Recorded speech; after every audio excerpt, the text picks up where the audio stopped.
کل ہماری گفتگو چل رہی تھی اس عنوان سے کہ جو اصل ٹاپک تھا وہ یہ کہ یہ نہ سمجھا جائے کہ واقعہ کربلا اچانک ہو گیا اور ایک فاسق اور فاجر اور زانی اور شرابی یعنی یزید آیا تو کام خراب. واقعہ کربلا وہ کہ یزید کے ذریعے سے ہو، لیکن ایسا نہیں ہے کہ اس سے پہلے سب کچھ بڑا اسموتھ جا رہا تھا. کہ اس کی مثال دیں کہ پاکستان کی جو بربادی لگی ہے وہ ایک حاکم نے نہیں لگائی ہے. جس بربادی ہے وہ شروع سے لگنا شروع ہوئی، یعنی کافی عرصے سے، تو نتیجہ یہاں تک پہنچا.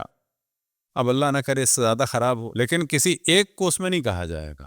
تو بالکل اسی طریقے سے شہادت امام حسین علیہ السلام کا دار و مدار صرف یزید پر نہیں ہے، اور یزید سے بڑے بڑے مجرم تھے یزید سے پہلے بات. تو کل تک ہم نے توجہ دلائی کہ عالم اسلام میں نفاق عروج پہ تھا، لیکن بعد اشرف الانبیاء کیا کہا گیا کہ سب کے سب مومن ہیں.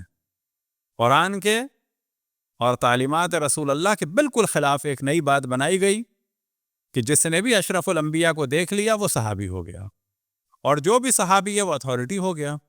اور کلہم عدول، قرآن کہہ رہا ہے سب کے سب مومن اور عادل نہیں ہیں. یہاں کیا نظریہ بنایا گیا کہ یہ سب کے سب مومن، یعنی جن کے لیے سورہ منافقون نازل ہوئی، جن کے لیے سورہ برات میں مذمت ہوئی، اہل مدینہ کے لیے مردوا علی النفاق کے نفاق میں شدید ہیں، وہ بعد اشرف الانبیاء قول خدا کے خلاف ان سب کو مومن بنا دیا. اب پھر ہم توجہ دلائیں کہ بعض دفعہ ہمارے ہاں سے آواز اٹھتی ہے کہ جی کسی کو گالیاں نہ دیں.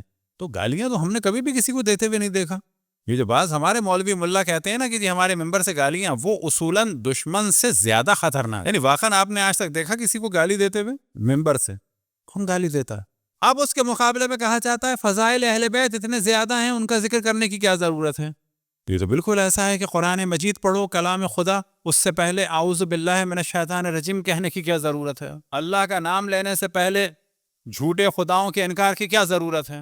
آیا بیان کرنا چاہیے؟ بالکل کرنا چاہیے.